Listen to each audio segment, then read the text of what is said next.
بسم اللہ الرحمن الرحیم۔ سید اعلیٰ حضرت امام اہل سنت شاہ امام احمد رضا خان رحمۃ اللہ تعالی علیہ ارشاد فرماتے ہیں، تو زندہ ہے واللہ، تو زندہ ہے واللہ، میری چشم عالم سے چھپ جانے والے، یعنی یا رسول اللہ صلی اللہ تعالی علیہ وسلم، اللہ کی قسم آپ زندہ ہیں، اگرچہ آپ میری آنکھوں سے اوجھل ہو گئے، میری آنکھیں آپ کو نہیں دیکھ پاتی، لیکن اللہ کی قسم یا رسول اللہ آپ زندہ ہیں۔ تو ہمارے آقا کریم علیہ الصلوۃ والسلام اور دیگر انبیاء کرام علیہ الصلوۃ والسلام بھی اپنی قبروں کے اندر زندہ ہیں، اور اس پر یہی اہل سنت و جماعت کا عقیدہ، اور اس پر چند ایک دلائل آپ کے سامنے پیش کرنے کی میں سعادت حاصل کرتا ہوں۔ سنن ابی داؤد حدیث نمبر 1047، سنن نسائی حدیث نمبر 1371، سنن دارمی حدیث نمبر 1572، شعب الایمان للبہقی حدیث نمبر 3029، سنن ابن ماجہ حدیث نمبر 1636، اور مشکات المصابیح میں ایک حدیث نمبر 1361 میں روایت ہے کہ حضرت اوس بن اوس رضی اللہ تعالیٰ سے روایت ہے کہ رسول اللہ صلی اللہ تعالیٰ علیہ وسلم نے ارشاد فرمایا، ان اللہ حرم علی الارض ان تاکل جساد الانبیاء، کہ بے شک اللہ تعالیٰ نے زمین پر حرام کر دیا کہ وہ نبیوں کے جسموں کو کھائے۔ تو اس حدیث پاک میں یہ بیان کیا گیا کہ انبیاء کرام علیہ الصلوۃ والسلام کے جسموں کو کھانا زمین پر حرام کر دیا گیا، زمین انبیاء کرام کے جسموں کو نہیں کھاتی۔ اس حدیث مبارکہ کے تحت مرقات المفاتیح شرح مشکات المصابیح میں حضرت ملا علی قاری رحمۃ اللہ تعالی علیہ اسی مشکات کے حدیث پاک حدیث نمبر 1361 کے تحت جلد نمبر 3 صفحہ نمبر 452 پر ارشاد فرماتے ہیں کہ ان الانبیاء فی قبور محیاء، کہ انبیاء کرام علیہ السلام اپنی قبروں میں زندہ ہیں۔ اور اسی حدیث پاک کے تحت حضرت شیخ عبدالحق محدث دہلوی رحمۃ اللہ تعالی علیہ اشیاۃ اللمعات جلد نمبر 1 صفحہ نمبر 613 پر ارشاد فرماتے ہیں کہ انبیاء کرام علیہ السلام کی زندگی کے بارے میں فرماتے ہیں کہ حیات انبیاء متفقن علیہ است، کہ انبیاء کرام علیہ السلام کا زندہ ہونا یہ متفقن علیہ عقیدہ ہے، یہ پوری امت کا متفقہ عقیدہ ہے، اس عقیدے میں کسی کو اختلاف نہیں ہے۔ وہ فرماتے ہیں کہ ان کی زندگی اس کو سب مانتے ہیں، کسی کو اس میں اختلاف نہیں ہے، ان کی زندگی جسمانی حقیقی دنیاوی زندگی ہے، اور شہیدوں کی زندگی تو صرف مانوی زندگی ہے اور روحانی، جبکہ ان کی زندگی جو ہے انبیاء کرام کی زندگی وہ مانوی اور روحانی نہیں ہے، بلکہ وہ حقیقی اور دنیاوی زندگی کی طرح اللہ تعالیٰ نے ان کو زندگی عطا فرمائی ہے۔ ایک اور حدیث مبارکہ بھی سن لیتے ہیں، سنن ابن ماجہ حدیث نمبر 1637 ہے، اور مشکات المصابیح حدیث نمبر 1366 میں حضور نبی کریم صلی اللہ تعالیٰ علیہ وسلم کا فرمان علی شان موجود ہے، عن ابی الدرداء قال قال رسول اللہ صلی اللہ تعالیٰ علیہ وسلم ان اللہ حرم علی الارض ان تاکل جساد الانبیاء فنبی اللہ حی یرزق۔ حضرت ابو درداء رضی اللہ تعالیٰ عنہ سے روایت ہے کہ رسول اللہ صلی اللہ تعالیٰ علیہ وسلم نے ارشاد فرمایا کہ بے شک اللہ تعالیٰ نے زمین پر حرام کر دیا کہ وہ نبیوں کے جسموں کو کھائے۔ کیوں؟ فرمایا فنبی اللہ حی، بس اللہ کے نبی زندہ ہیں، یرزق، انہیں رزق دیا جاتا ہے۔ تو انبیاء کرام علیہ السلام اپنی قبروں میں زندہ ہیں اور انہیں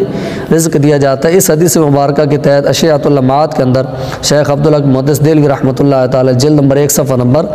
615 پر ارشاد فرماتے ہیں کہ پیغمبر خدا زندہ است بحقیقت حیات دنیاوی،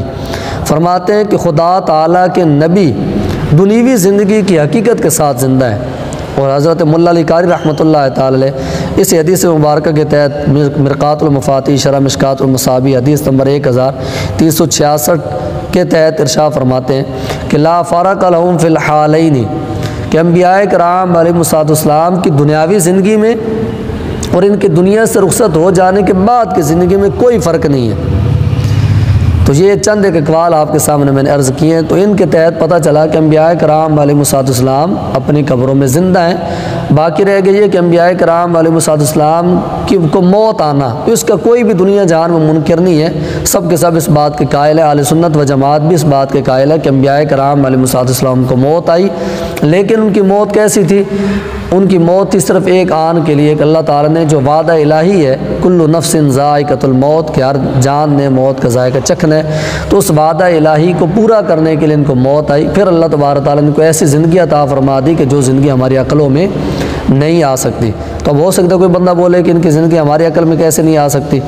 تو یہ یاد رہے کہ شہیدوں کا درجہ انبیاء کرام علیہ السلام کے بعد ہے، انبیاء کرام کے بعد صدیقین کا درجہ آتا ہے، صدیقین کے بعد شہداء کا درجہ آتا ہے۔ لیکن جو تیسرے درجے کی ہستی ہیں شہداء کرام، ان کی زندگی کے حوالے سے اللہ رب العزت نے قرآن مجید فرقان حمید میں ارشاد فرمایا وَلَا تَقُولُوا لِمَنْ يُقْتَلُ فِي سَبِيلِ اللَّهِ أَمْوَاتٌ بل احیاء ولکن لا تشعرون، فرمایا کہ جو اللہ کی راہ میں مارے جائیں یعنی شہید کیے جائیں انہیں مردہ نہ کہو، بل احیاء بلکہ زندہ ہیں، ولکن لا تشعرون لیکن تمہیں ان کی زندگی کے شعور نہیں ہے۔ تو جو تیسرے درجے کے ہستیاں ہیں یعنی شہداء کرام، جب ان کی زندگی کا ہمیں شعور نہیں ہے، ان کی زندگی ہمارے عقل میں نہیں آ سکتی، تو جو پہلے درجے کی ہستی انبیاء کرام علیہ السلام ہیں، بلکہ جو تمام انبیاء کرام علیہ السلام کے بھی سردار ہمارے آقا و مولا صلی اللہ تعالیٰ علیہ وسلم ہے، تو ان کی زندگی بھلا ہماری عقل میں کیسے آ سکتی ہے؟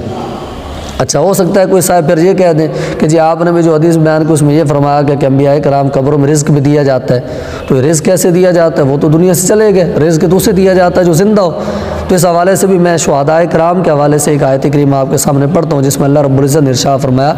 وَلَا تَحْسَبَنَّ الَّذِينَ قُتِلُوا فِي سَبِيلِ اللَّهِ أَمْوَاتًا بَلْ أَحْيَاءٌ عِندَ رَبِّهِمْ يُرْزَقُونَ۔ ارشاد فرمایا کہ جو اللہ کی راہ میں مارے جائے انہیں مردہ گمان بھی نہ کرو،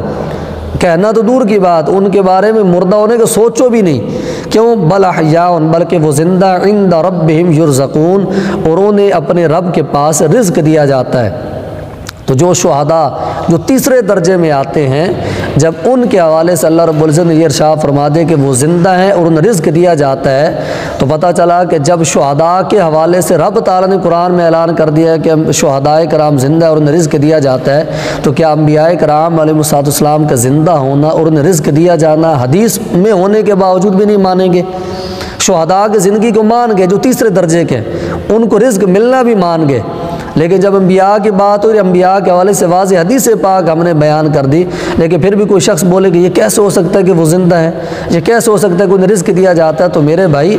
جس طرح شہداء کرام کو زندہ ہیں اور ان کو رزق دیا جاتا ہے، اس سے کہیں درجے بڑھ کر انبیاء کرام علیہ السلام کی زندگی ہے اور انہیں بھی رزق دیا جاتا ہے۔ اب وہ رزق کیسا ہے تو وہ چونکہ قرآن و حدیث میں بیان نہیں کیا گیا، لہٰذا اس کے چکر میں ہمیں پڑھنے کی حاجت نہیں ہے۔ تو ہم اہل سنت و جماعت کا یہ عقیدہ ہے کہ انبیاء کرام علیہ السلام اپنی قبروں میں زندہ ہیں اور انہیں قبروں میں رزق بھی دیا جاتا ہے۔ اب وہ کیسے زندہ ہیں اور کیسے رزق انہیں دیا جاتا ہے؟ تو یہ جب شہیدوں کی زندگی اور شہیدوں کو رزق ہماری عقل میں نہیں آ سکتا، تو انبیاء کرام علیہ السلام کی زندگی اور ان کا رزق ہماری عقل میں کیسے آئے گا؟ تو جب قرآن و حدیث میں کوئی حکم آ جائے تو اس کے سامنے عقل کے گھوڑے نہیں دوڑائے جاتے، بلکہ اس کو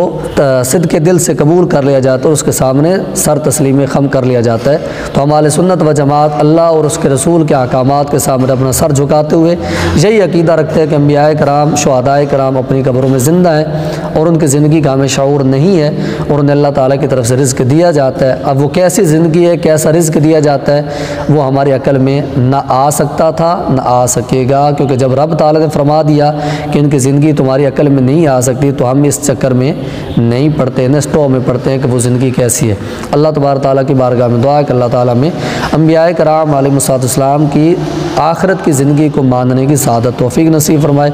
آمین بجاہ النبی الامین صلی اللہ تعالیٰ علیہ وسلم۔